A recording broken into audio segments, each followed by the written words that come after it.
Baik, perkenalkan nama saya Hiskia Raintung dari kelas 5 TI 4 dengan NIM 230241112 dengan MK Artificial Intelligence.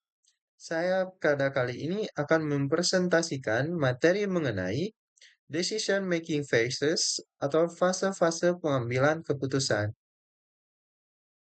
Baik, yang pertama, pendahuluan. Pengambilan keputusan adalah inti dari proses manajemen. Setiap keputusan yang diambil akan memengaruhi arah organisasi, baik membawa manfaat maupun menimbulkan kerugian. Karena itu, pengambilan keputusan tidak bisa dilakukan secara sembarangan, tetapi harus didasarkan pada pendekatan yang sistematis, logis, dan berbasis data.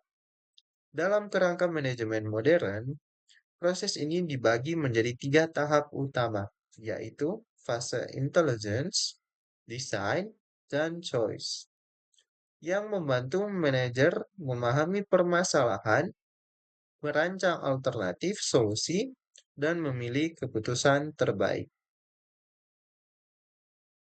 Berikut fase pengambilan keputusan yang dimana ada fase intelligence atau pemahaman masalah, fase desain, pengembangan model dan alternatif solusi, ada fase choice, pemulihan solusi terbaik, dan berikut terdapat bagan pengambilan keputusan seperti pada gambar berikut.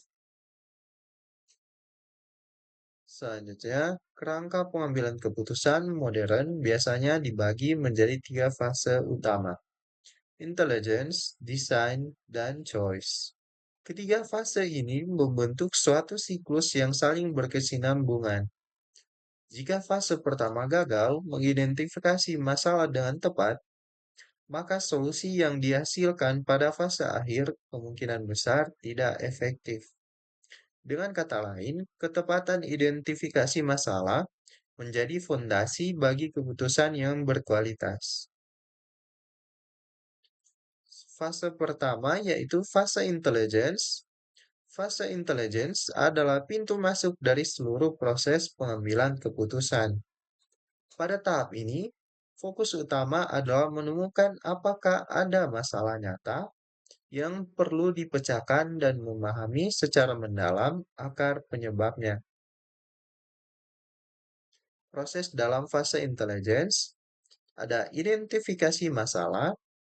Identifikasi masalah dilakukan dengan cara memantau kinerja organisasi, menganalisis data yang ada, serta mencari tahu gejala-gejala yang mungkin mengindikasikan adanya permasalahan. Penting untuk membedakan masalah dengan gejala masalah. Masalah adalah penyebab utama yang menghambat pencapaian tujuan. Gejala hanyalah tanda-tanda yang terlihat di permukaan, seperti penurunan penjualan atau keterlambatan produksi. Tantangan dalam pengumpulan data pada fase intelligence. Ketersediaan data menjadi faktor penentu keberhasilan fase ini. Namun kenyataannya, data bisa tidak tersedia atau memerlukan biaya besar untuk diperoleh. Data yang ada bisa tidak akurat atau subjektif, sehingga beresiko menghasilkan analisis yang salah. Beberapa data penting bersifat kualitatif dan sulit diukur. Seringkali manajer harus mengasumsikan bahwa data historis mencerminkan pola masa depan, padahal situasi bisa berubah. Kesalahan pada tahap ini dapat mengarah pada diagnosis masalah yang keliru, sehingga menghasilkan solusi yang tidak efektif. Selanjutnya, klasifikasi masalah. Masalah yang ditemukan kemudian diklasifikasikan berdasarkan tingkat terstrukturan. Masalah terprogram bersifat rutin dan berulang, sehingga solusi dapat dilakukan dengan prosedur standar. Contoh, menyusun jadwal kerja karyawan mingguan. Masalah tak terprogram bersifat unik, kompleks, dan belum ada solusi standar. Masalah semi terstruktur sebagian bisa dipecahkan dengan prosedur standar, tetapi sebagian lainnya memerlukan analisis dan pertimbangan manajer. Klasifikasi ini penting karena membantu menentukan alat analisis atau sistem yang tepat untuk mendukung penyelesaian masalah. Selanjutnya, penguraian masalah. Masalah besar seringkali terlalu kompleks jika dilihat secara keseluruhan. Oleh karena itu, manajer perlu menguraikan masalah menjadi submasalah yang lebih kecil agar lebih mudah dianalisis. Dengan cara ini, prioritas penanganan dapat diatur secara lebih jelas dan komunikasi antar tim menjadi lebih efektif. Selanjutnya, kepemilikan masalah. Masalah hanya dianggap penting jika ada pihak yang bertanggung jawab menyelesaikannya. Kepemilikan masalah menjamin ada sumber daya yang dialokasikan untuk mengatasinya. Tanpa kejelasan ini, masalah akan diabaikan atau dianggap sebagai tanggung jawab pihak lain. Fase intelligence diakhiri dengan pernyataan masalah secara formal. Pernyataan ini menjadi dasar yang jelas bagi tim manajemen untuk bergerak ke fase berikutnya. Yang kedua, fase desain. Setelah masalah teridentifikasi dengan jelas, fase berikutnya adalah merancang model keputusan yang dapat membantu manajer menganalisis permasalahan secara lebih sistematis. Proses dalam fase desain. Ada pembangunan model. Model membantu memvisualisasikan hubungan antara variabel-variabel yang terlibat.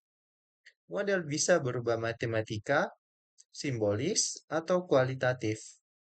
Komponen model biasanya meliputi variabel keputusan, faktor yang dapat dikendalikan, misalnya besar anggaran promosi. Variabel hasil, tujuan yang ingin dicapai, misalnya laba bersih atau jumlah penjualan.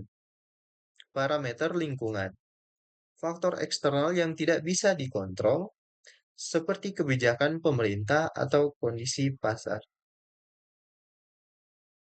Selanjutnya, validasi dan penyederhanaan model. Model harus diuji apakah sesuai dengan kenyataan. Model sederhana cenderung lebih mudah digunakan. Sederhana cenderung lebih mudah digunakan, memerlukan lebih sedikit data, dan dapat memberikan solusi lebih cepat. Tetapi kadang mengorbankan akurasi. Model kompleks bisa lebih presisi tetapi memerlukan biaya dan waktu yang lebih besar.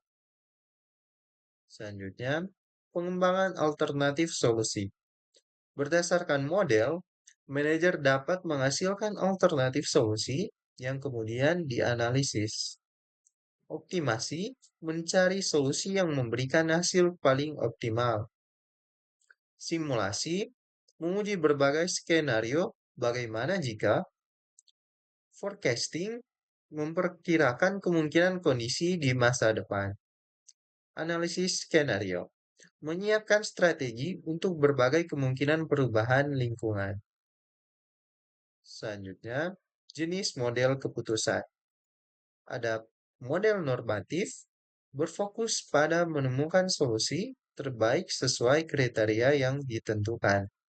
Ada model deskriptif, menggambarkan sistem dan mengevaluasi dampak dari keputusan tersebut. Ada model preskriptif, memberikan rekomendasi konkret berdasarkan data dan analisis. Dengan pemodelan, manajer dapat bereksperimen secara virtual tanpa harus mengeluarkan biaya nyata atau menghadapi resiko langsung. Selanjutnya yang ketiga, fase choice. Tahap ini adalah saatnya membuat keputusan nyata dengan memilih alternatif terbaik dari yang telah dikembangkan. Proses dalam fase choice. Ada evaluasi alternatif, Setiap alternatif dibandingkan berdasarkan kriteria yang relevan. Dalam situasi dengan banyak tujuan, manajer harus mencari keseimbangan antara tujuan yang mungkin saling bertentangan, seperti laba maksimum versus risiko maksimum. Selanjutnya, ada optimasi. Terdapat tiga pendekatan utama optimasi. Yang pertama, maksimasi hasil, mencari alternatif yang memberikan hasil terbaik dengan sumber daya yang ada. Yang kedua, maksimasi efisiensi, mencari rasio tertinggi antara hasil dan biaya. Yang ketiga, minimasi biaya, mencari alternatif dengan biaya paling rendah untuk mencapai hasil yang dapat diterima. Selanjutnya, analisis sensitivitas dan what if. Analisis sensitivitas menguji ketahanan keputusan terhadap perubahan kecil pada variabel. Analisis what if mengevaluasi dampak perubahan besar pada parameter utama, misalnya perubahan harga bahan baku atau permintaan pasar. Pendekatan pencarian solusi. Teknik analitik, penyelesaian matematis, algoritma, prosedur langkah demi langkah untuk menemukan jawaban. Heuristik, aturan praktis yang membantu menemukan solusi cepat. Sedangkan blind search mencoba berbagai alternatif secara menyeluruh tanpa strategi khusus. Setelah proses evaluasi selesai, manajer membuat keputusan final dan berkomitmen untuk mengeksekusinya. Yang terakhir, rangkuman. Pengambilan keputusan yang efektif tidak hanya soal memilih alternatif yang ada, tetapi juga mengidentifikasi masalah dengan tepat, menganalisanya secara ilmiah, dan mengevaluasi berbagai alternatif sebelum menentukan pilihan. Dengan pendekatan intelligence, design, choice, manajer dapat memastikan bahwa keputusan yang diambil bersifat logis, berbasis data, dan sesuai dengan tujuan organisasi. Sekian presentasi dari saya. Terima kasih.